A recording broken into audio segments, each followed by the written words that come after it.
Salut tout le monde. L'été est déjà fini depuis un bon petit moment. Et l'été, j'ai pu apprécier de vacances, de pouvoir se balader, de profiter de festivals. Mais je n'ai pas oublié aussi quand même de prendre quelques jeux sur console. Et si les supports sont variés, cette fois-ci, il y a quand même une proportion plus importante sur la PS4. Alors, lesquels me direz-vous ?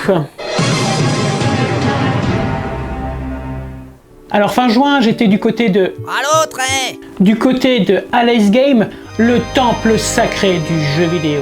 La dernière fois que je suis allé, j'avais pris uniquement qu'une console, la PS1, et cette fois-ci je suis ressorti avec 3 jeux. Un sur PS3 avec Operation Flashpoint Dragon Rising, un jeu de tir tactique sorti en 2009. La suite Red River, je l'avais déjà acquis l'année dernière, donc maintenant j'ai les 2 Flashpoints sur la PS3. Ensuite,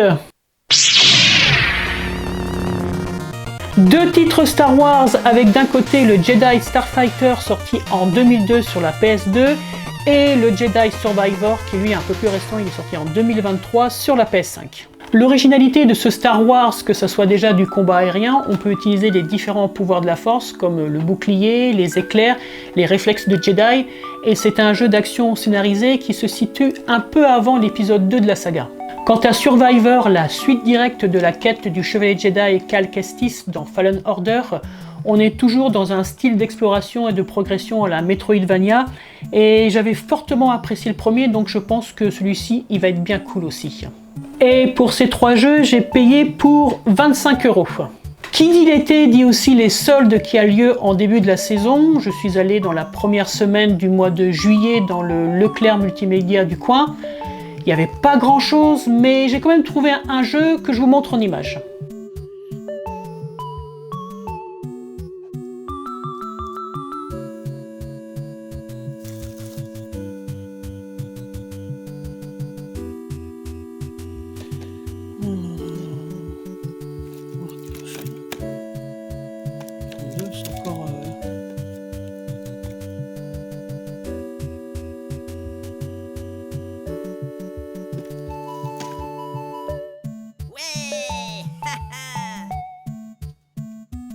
Je parlais de Metroidvania tout à l'heure.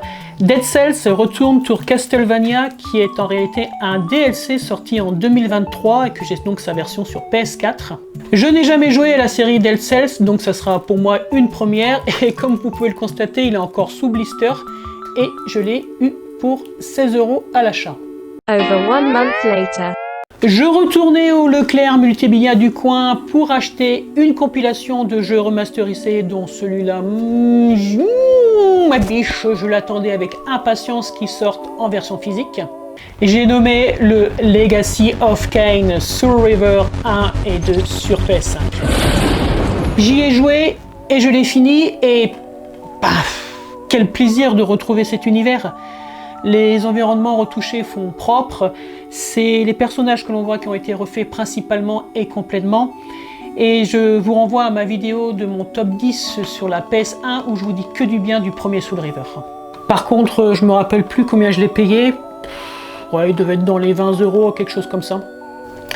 Début septembre, j'étais où déjà ? Indice, c'est pour vous. Ah oui, je me suis arrêté dans un Ijicash et j'ai pris 3 jeux aussi pareil, dont le Tekken 5 qui est un jeu de combat sorti en 2005. Le dernier auquel j'avais joué c'était Tekken 3 sur la PlayStation 1 et j'en ai pas refait depuis. Il y avait aussi Teenage Mutant Ninja Turtles Shredder's Revenge. les Tortues Ninja sur PS4, un beat'em all de 2022. Oh, Tortue Ninja, Tortue Ninja, Tortue Ninja, Tortue Ninja, Tortue Ninja. Ah là, il nous faut vraiment plaisir avec le générique du dessin animé de 1987. Ouais, génial. La carte de choix de mission reprend à peu près le même design que le jeu qui était sorti sur NES en 1989. C'est un petit clin d'œil sympa aussi. Allez, je vais faire la mission 2. Alors on a le choix entre les 4 tortues, le maître Splinter et même aussi April O'Neil. Là j'ai choisi Michelangelo.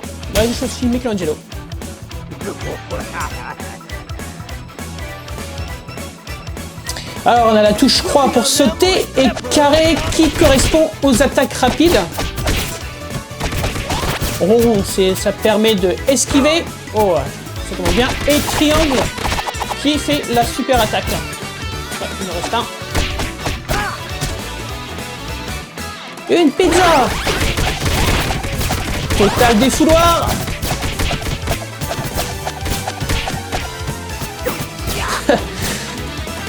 Le côté pixel art, ça rend franchement bien pour ce type de jeu là. Oh, je me rouille un peu.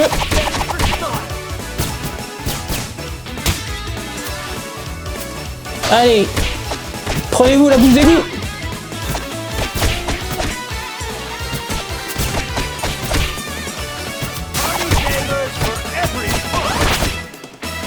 Et puis Call of Duty Vanguard, sorti en 2021 dans sa version PS4, 18e épisode de la série qui reprend la Seconde Guerre mondiale.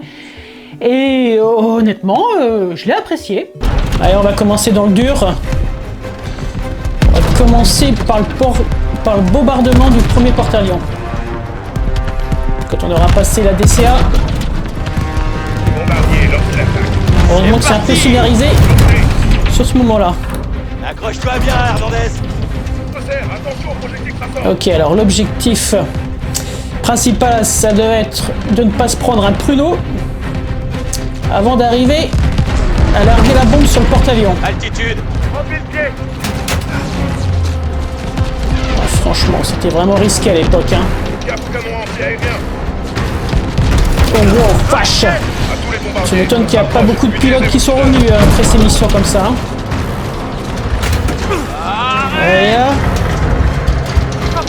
Allez, c'est bon. Allez, remonte. C'est bon ça.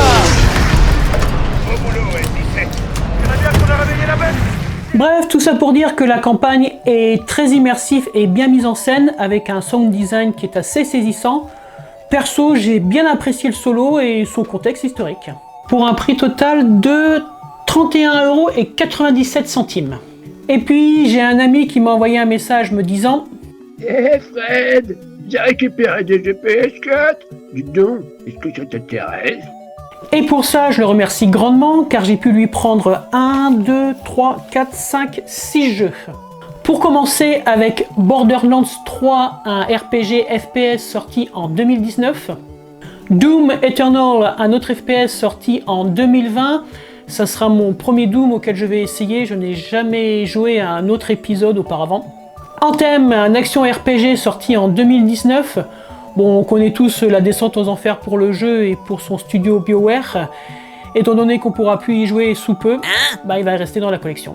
Persona 5, Shin Megami Tensei Persona 5, un jeu de rôle sorti en 2020. C'est pareil que pour Doom, ça sera le premier jeu de la série auquel je vais y jouer. Hellblade Senua's Sacrifice, un action-aventure sorti en 2017 dont j'avais déjà joué en démat. Même si le jeu est perfectible sur certains points, il vaut vraiment le coup pour son ambiance et surtout avec un casque audio. Et pour finir, le dernier, Guilty Gear XRD Rev ou REV2, je sais pas comment on le prononce, un jeu de combat en 2D sorti en 2017. C'est pareil, j'ai déjà entendu parler de cette série mais je n'y ai jamais joué. Bon je crois que j'aurai de quoi faire et des heures de jeu en perspective. Et pour ceux que j'ai déjà fait, j'ai passé un bon moment avec. Dites-moi en commentaire si vous avez joué à un ou plusieurs titres que je vous ai présentés aujourd'hui. On pourra échanger nos impressions. En attendant, je vous souhaite bon jeu et je vous dis à la prochaine.